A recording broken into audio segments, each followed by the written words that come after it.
हमारे ऋषि मुनियों का कहना है कि आप चाहें तो हवा में तैर सकते हैं, पानी पर चल सकते हैं, पूरी दुनिया जीत सकते हैं, लेकिन अपने मन की चाल समझना इन सब कामों से कठिन काम होता है। आपने कभी ख्याल किया होगा कि आप जो काम करना चाहते हैं आपका मन उससे उल्टा काम करता है। उदाहरण के लिए, अगर आप सिगरेट पीना छोड़ना चाहते हैं, आप खुद से दृढ़ निश्चय भी लेते हैं, लेकिन कुछ ही समय बाद आपका मन आपको खींचकर वापस उसी सिगरेट के पास लाकर खड़ा कर देता है। और ये बात सिर्फ सिगरेट पर लागू नहीं होती।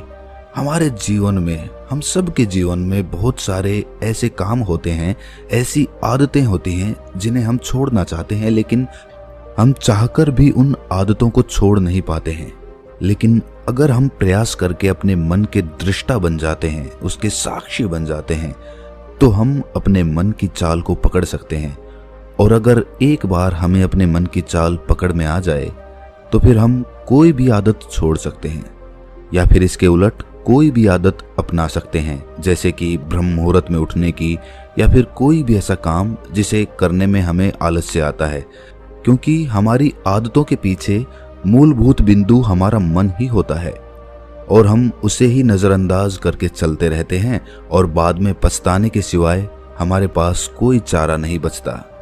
आज की जो बोध कहानी मैं आपको सुनाने जा रहा हूँ, उसमें आपको कुछ ऐसे तरीके पता चलेंगे जिससे कि आप अपने मन की चाल को भली भांति पकड़ सकते हैं, उसको जान सकते हैं, उसका निरीक्षण कर सकते हैं और उसके बाद अपनी आदतों में बदलाव कर सकते हैं। एक बार एक वाचाल शिष्य एक गुरु के आश्रम में शिक्षा ग्रहण करने के लिए आया हुआ था। वो शिष्य अपने गुरु की बात कम सुनता था, लेकिन अपनी बात बताने में वो बहुत उत्सुक रहता था। एक दिन गुरु ध्यान पर चर्चा कर रहे थे। ध्यान किस प्रकार किया जाता है और ध्यान का क्या महत्व होता है, इसी पर चर्चा चल रही थी। आश्रम के सभी शिष्य मौन होकर अपने गुरु की बातों को सुन रहे थे। गुरु उनको समझा रहे थे कि आप किसी भी प्रकार का ध्यान करते हो, लेकिन ध्यान की गहराइयों में जाने के लिए आपको अपने मन के अंदर प्रेम जागृत करना होगा। ध्यान करते समय आपको निरंतर अपने मन का निरीक्षण करना होगा कि आपके मन के अंदर किस प्रकार के विचार आते हैं। गुरु अपनी बात पूरी कर पाते इससे पहले ही वो वाचाल शिष्य बीच में ही बोल पड़ा। उसने कहा, गुरुजी, मैं बहुत दिनों से अपने मन का निरीक्षण कर रहा हूँ। मैं हर आने जाने वाले विचार को बड़ी गहराई से देखता हूँ, समझता हूँ, लेकिन उसके बावजूद मेरे मन की आदतों में कुछ बदलाव नहीं आ रहा है। मैं अक्सर सुबह देरी से उठता हूँ और रोज रात को मैं यही सोचकर सोता हूँ कि मैं सुबह जल्दी उठूंगा, जल्दी उठकर ध्यान करूंगा, अपने मन का निरीक्षण करूंगा, लेकिन मैं ये कर नहीं पाता हूँ। मैंने अपने साथी शिष्यों से भी इस बारे में चर्चा की, लेकिन उनके पास भी इसका कोई जवाब नहीं है। इस आश्रम में कोई एक दूसरे से बात ही नहीं करना चाहता। सब लोग चुपचाप रहते हैं, कोई चर्चा नहीं होती। ऐसे हम अपने मन को कैसे समझ पाएंगे, उसका निरीक्षण कैसे कर पाएंगे? जब तक हम अपने मन के विचारों का, अपने मन की आदतों का एक दूसरे के सामने जिक्र नहीं करेंगे, उसकी चर्चा नहीं करेंगे, उस पर बहस नहीं करेंगे, तब तक हम चुप रहकर अपने मन को कैसे समझ पाएंगे? कृपया करके इन सभी शिष्यों को समझाने की कृपा करें कि कम से कम एक दूसरे से अपने मन की बात साझा तो करें। उनके मन में क्या विचार चलते हैं, ध्यान में उनके अंदर क्या बदलाव आता है, वो क्या महसूस करते हैं ध्यान करते वक्त। कम से कम आश्रम में इन बातों की तो चर्चा होनी चाहिए। गुरु ने उस वाचाल शिष्य से पूछा कि तुम दूसरों के मन की बात क्यों जानना चाहते हो? उससे तुम्हारा क्या फायदा होगा? क्या तुम्हें आत्मनिरीक्षण करने के लिए दूसरे के मन के विचार जानना जरूरी है? उनके मन में क्या चलता है, इससे तुम्हारा क्या फायदा होगा? क्या तुम मुझे इस बात का उत्तर दे सकते हो? वाचाल शिष्य ने अपने गुरु से इस प्रकार के उत्तर की अपेक्षा नहीं की थी। उसने सोचा कि बात तो गुरुजी ठीक कह रहे हैं, इससे मेरा क्या फायदा होगा? अगर मैं दूसरे के मन की बात जान भी लूंगा या फिर दूसरों के सामने अपने मन की बात बता भी दूंगा, तो उससे मेरा क्या फायदा होगा? क्या मैं अपने मन को समझ पाऊंगा? वो वाचाल शिष्य अपने ही द्वारा किए गए प्रश्न में उलझ चुका था। उसके पास इसका कोई उत्तर नहीं था, लेकिन फिर भी उसने दूसरे शिष्यों के सामने अपनी बात को ऊंचा दिखाने के लिए गुरुजी से कहा कि गुरुजी, अगर हमें ये पता चल जाएगा कि दूसरे के मन में क्या विचार चलते हैं और उन विचारों का वो ध्यान में जाकर किस प्रकार निरीक्षण करते हैं, तो इससे तो हमें भी ध्यान लगाने में आसानी रहेगी। हम भी अपने ध्यान में उसी प्रकार अपने विचारों का निरीक्षण कर पाएंगे, अपने मन को समझ पाएंगे। क्या आपको नहीं लगता कि गहरा ध्यान लगाने के लिए किन बातों का ध्यान रखा जाए, किस प्रकार अपने मन का निरीक्षण किया जाए, इस बात की चर्चा करने से दूसरे शिष्यों का भी भला हो सकता है। गुरुजी ने उससे पूछा कि मान लो कोई शिष्य गहरा ध्यान लगा पाता है और अगर वो तुम्हें अपनी मनोदशा बता भी दे कि किस प्रकार वो अपने मन का निरीक्षण करता है, अपने विचारों का निरीक्षण करता है, तो तुम्हें क्या लगता है कि ये जानकर तुम भी गहरे ध्यान में उतर पाओगे? अगर तुम ऐसा सोच रहे हो तो मैं तुम्हें एक बात बता दूं कि तुम अपने ही मन के बनाए हुए जाल में खुद फंस जाओगे। अगर तुम्हें कोई ऐसी प्रक्रिया पता चल गई कि गहरे ध्यान में किस प्रकार प्रवेश किया जाता है, तो तुम्हारा मन उसी प्रक्रिया का अनुसरण करने की कोशिश करेगा। तुम वर्तमान में उपस्थित होकर अपनी मनोदशा नहीं समझ पाओगे, बल्कि तुम्हारा मन तो उस प्रक्रिया के विचारों में उलझा रहेगा। तुमने अपने मन को एक काम दे दिया करने के लिए और तुम्हारा मन उसी काम को करता रहेगा। तुम भी उस काम में सम्मिलित हो जाओगे, तो तुम अपने मन का निरीक्षण किस प्रकार कर पाओगे? क्योंकि तुम तो खुद अपने मन के साथ सम्मिलित हो गए, तुम तो खुद अपने मन के साथ एक हो गए। गुरुजी ने बताया कि तुम अपने मन को तभी समझ सकते हो जब तुम अपने मन से अलग हटकर अपने मन को देख पाओ, अपने मन की चाल को दूर से खड़े होकर समझ पाओ। जिस भी विषय को या जिस भी चीज को तुम्हें समझना हो, तुम्हें उसे अलग होकर देखना होगा। अगर तुम उसके साथ एक हो गए तो तुम उसको कभी नहीं समझ पाओगे, तुम उसके साथ सम्मिलित हो जाओगे। जिस प्रकार तुम अपने विचारों को समझने की कोशिश करते हो, लेकिन विचारों को समझते समझते तुम अपने ही विचारों में खो जाते हो, कभी अनुभव किया है तुमने? शिष्य ने हाँ में सर हिलाते हुए कहा कि गुरुजी, जब भी मैं अपने विचारों का निरीक्षण करने लगता हूँ तो ऐसा ही होता है, मैं अपने ही विचारों में खो जाता हूँ। कुछ समय बाद मुझे ध्यान में आता है कि मैं अपने विचारों का निरीक्षण कर रहा था, तो उसके बाद मैं फिर से अपने विचारों का दृष्टा बन जाता हूँ, उनका साक्षी बनने की कोशिश करने लगता हूँ। लेकिन कुछ समय बाद मैं फिर से अपने विचारों के साथ एक हो जाता हूँ। गुरुजी ने सभी शिष्यों को समझाते हुए कहा कि जिस प्रकार एक गुस्से से भरा हुआ आदमी कभी भी अपने गुस्से का निरीक्षण नहीं कर पाता, क्योंकि वो खुद अपने गुस्से के साथ एक हो जाता है, वो अपने गुस्से को ही अपना अस्तित्व मान लेता है और इसीलिए वो ये कभी नहीं देख पाता कि ये गुस्सा उसके मन को किस प्रकार प्रभावित कर रहा है, किस प्रकार ये गुस्सा उसके मन को दुखी कर जाएगा। वो कभी नहीं देख पाएगा, क्योंकि उसके पास वो कला नहीं है कि वो अपने गुस्से को अपने से अलग करके देख पाए।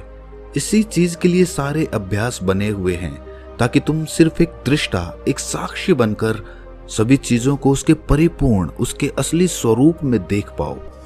और जब तुम सभी चीजों का, सभी विचारों का असली स्वरूप देख लेते हो, तब तुम्हें उसकी अनित्यता पता चलती है। तब तुम्हें पता चलता है कि ये सब आने जाने वाली चीजें हैं, लेकिन चेतना, कॉन्शियसनेस, वो हमेशा इंसान के साथ रहती है।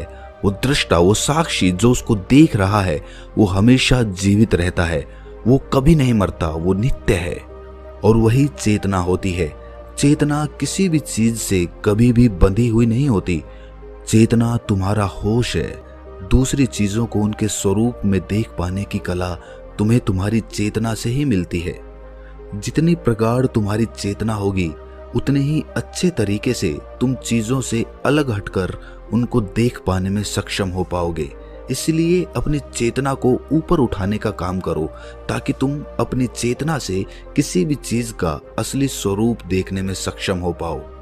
शिष्य ने पूछा कि गुरुदेव, आपकी बातें कुछ कुछ तो समझ में आ रही हैं, लेकिन एक बात समझ में नहीं आई कि अपनी चेतना को ऊपर उठाने के लिए, अपने आप को ज्यादा होश में रखने के लिए हमें क्या करना होगा। इस पर चर्चा करते हुए गुरु ने बताया कि तुम मौन होकर, चुप होकर सिर्फ अपने विचारों को, अपने मन की प्रक्रियाओं को, अपने अनुभवों को देखना शुरू करो। तुम्हारे अनुभव आते हैं, तुम्हारे अनुभव चले जाते हैं, वो अनित्य है। वो हमेशा हमारे साथ नहीं रहने वाले, लेकिन हमारा मन उन्हीं अनुभवों को पकड़ने की कोशिश करता रहता है। जब तुम्हें कोई अच्छा अनुभव होता है तो तुम्हारा मन चाहता है कि तुम्हें बार बार वही अनुभव हो, और उसी अनुभव को लेने के चक्कर में तुम्हारा मन तुम्हें फंसाता चला जाता है। तुम्हारी चेतना तुम्हारे मन के अधीन हो जाती है। वही होता है एक सिगरेट पीने वाले के साथ, वही होता है एक शराब पीने वाले के साथ, और वही होता है हर बुरी आदत अपनाने वाले के साथ कि उसकी चेतना उसके मन की गुलाम हो जाती है। अगर तुम अपनी चेतना को अपने मन से आजाद करना चाहते हो तो सबसे पहले मौन रहना सीखो, चुप रहना सीखो। तुम्हारे ज्यादा बोलने की आदत, दूसरों से उनके अनुभव सुनने की आदत तुम्हारे मन को और ज्यादा भर देगी। लेकिन अपनी चेतना को आजाद करने के लिए तुम्हें अपने मन को खाली करना सीखना होगा। जब तुम अपने मन को खाली करोगे तब तुम्हें अपनी चेतना का असली स्वरूप दिखाई देगा। तब तुम्हें पता चलेगा कि मौन रहकर, चुप रहकर अपनी चेतना को कैसे ऊपर उठाया जाए, कैसे हमेशा चैतन्य रहा जाए। चैतन्य रहना ही हमारा असली स्वरूप होता है, लेकिन हम उसे भूल चुके हैं अपने मन के अधीन होकर। इसीलिए अपनी चेतना को अपने मन से छुटकारा दिलाना होगा। इसके लिए तुम चुप रहकर अपने मन के विचारों को देखना शुरू करो, उसके अनुभवों को महसूस करना शुरू करो। जब तुम अपने मन के साक्षी हो जाते हो, अपने मन के दृष्टा हो जाते हो, उसे देखने वाले हो जाते हो, तब तुम्हें पता चलता है कि तुम्हारे मन में एक विचार जाता है तो दूसरा आ जाता है, दूसरा जाता है तो तीसरा आ जाता है। और इस प्रकार जिस तरह सड़क पर भीड़ चल रही होती है, लोगों का हुजूम चल रहा होता है, एक आदमी जाता है तो दूसरा आता है, दूसरा जाता है तो तीसरा आता है, उसी प्रकार हमारे मन की भूमि में अनेकों अनेक विचार आते और जाते रहते हैं। लेकिन धीरे धीरे हम उनसे जुड़ते नहीं हैं, उनके साथ बहने नहीं लग जाते, उनके साथ खो नहीं जाते, बल्कि उनको साक्षी होकर बस देखते रहते हैं। और देखते देखते धीरे धीरे वो सभी विचार विलीन होने लगते हैं, और उसके बाद हमारे मन की भूमि पूरी तरह से खाली हो जाती है। और अब हमें पहली बार अपने चैतन्य होने का पता चलता है। हमें पता चलता है कि हमारी चेतना ही हमारा असली आनंद है, वही हमारा स्वरूप है। और उसके लिए अपने मन की भूमि से खरपतवार हटानी जरूरी होती है। उसके लिए मेहनत नहीं करनी, बस उन विचारों को देखते रहना है। एक विचार जाता है तो दूसरा आता है, दूसरा जाता है तो तीसरा आता है। बस देखते रहो, देखते रहो, साक्षी बने रहो, दृष्टा बने रहो, और देखते देखते वो विचार विलीन हो जाते हैं। लेकिन इसके लिए तुम्हें चुप रहकर अभ्यास करना होगा। चुप रहकर अपने विचारों का आत्मनिरीक्षण करना होगा, अपने मन की भावनाओं को समझना होगा। कब तुम्हें गुस्सा आता है, कब तुम्हें खुशी होती है, उसे अलग खड़े होकर देखना होगा। जब भी हमें गुस्सा आता है या खुशी होती है या किसी से घृणा होती है तो हम तत्क्षण उत्तेजित हो जाते हैं, और उत्तेजना की वजह से ही हम उन भावनाओं को अलग होकर देख नहीं पाते हैं। लेकिन अगर हम उत्तेजित ना हों, शांत रहें, शिथिल रहें, तो हम अपने मन की भावनाओं को समझ सकते हैं, उनको जान सकते हैं। और जब हम अपने मन की भावनाओं को जानने लगते हैं तब हमें पता चलता है कि कोई भी भाव हमेशा नहीं रहता। एक भाव जाता है तो दूसरा चला आता है। खुशी हमेशा नहीं रहती, दुख हमेशा नहीं रहता, गुस्सा हमेशा नहीं आता, घृणा हमेशा नहीं होती। जब इन बातों को हम समझने लगते हैं तो ये सारे भाव हमारे अंदर से विलीन होने लगते हैं, और सिर्फ एक प्रेम, एक आनंद हमारे अंदर बच जाता है। उसे ही हम परमानंद कहते हैं, और वही हमारा असली स्वरूप होता है। इसीलिए अपने मन की चाल में तुम खुद मत फंस जाना। अपने मन की चाल को दूर खड़े होकर बस देखते रहना, और देखते देखते वो चाल, तुम्हारा मन पूरी तरह से विलीन हो जाएगा। और जब कोई मन नहीं बचेगा तभी हम हर चीज में अपना मन लगा सकते हैं, हर काम को पूरे ध्यान पूर्वक कर सकते हैं। असल में मन का विलीन होना ही ध्यान में प्रवेश होता है। जब तक हमारा मन हावी होता है तब तक हम ध्यान में प्रवेश नहीं कर पाते, क्योंकि हमारा मन करेगा तब हम ध्यान करेंगे, और जब हमारा मन नहीं करेगा तब हम ध्यान नहीं करेंगे। और ऐसा हर काम में लागू होता है। लेकिन एक बार अगर हमारा मन विलीन हो जाता है तो हम हर काम में ध्यान लगा सकते हैं और ध्यान ही हमारा असली स्वरूप बन जाता है, वही चेतना बन जाती है। इस ज्ञान भरी चर्चा को सुनकर सभी शिष्य प्रसन्न हो गए, लेकिन गुरु ने उन्हें चेतावनी देते हुए कहा कि तुम प्रसन्न हो रहे हो, ये भी तुम्हारे मन की एक भावना है। तुम्हें ये बातें सुनने में मजा आ रहा है, इसीलिए तुम प्रसन्न हो रहे हो, लेकिन ये बातें हमेशा कोई तुम्हें नहीं सुनाएगा और इसी वजह से तुम्हारा मन हमेशा प्रसन्न नहीं रह पाएगा।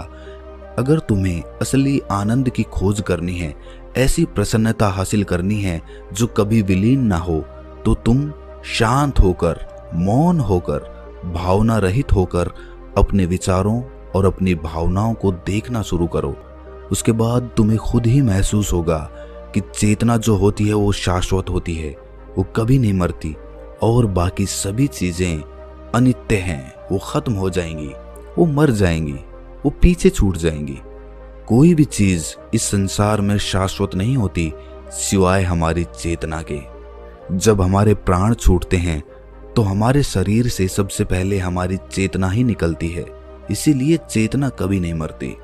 गुरु ने सभी को निर्देश देते हुए कहा कि आज हम मौन रहकर अपने मन के विचारों और उसकी भावनाओं पर ध्यान लगाएंगे, उसके साथ सम्मिलित नहीं होंगे, बस उसे दूर से खड़े होकर देखते रहेंगे। थोड़ा कठिन है, लेकिन अभ्यास करने से तुम इसमें पारंगत हो जाओगे। और इसके बाद गुरु ने सभी को ध्यान लगाने का संकेत किया। तो दोस्तों, कैसी लगी ये कहानी आपको? कमेंट सेक्शन में जरूर बताना, और अच्छी लगी हो तो इस चैनल को सब्सक्राइब करके नोटिफिकेशन बेल को जरूर प्रेस कर देना। तो मिलते हैं किसी अगली कहानी में, तब तक के लिए अपना ख्याल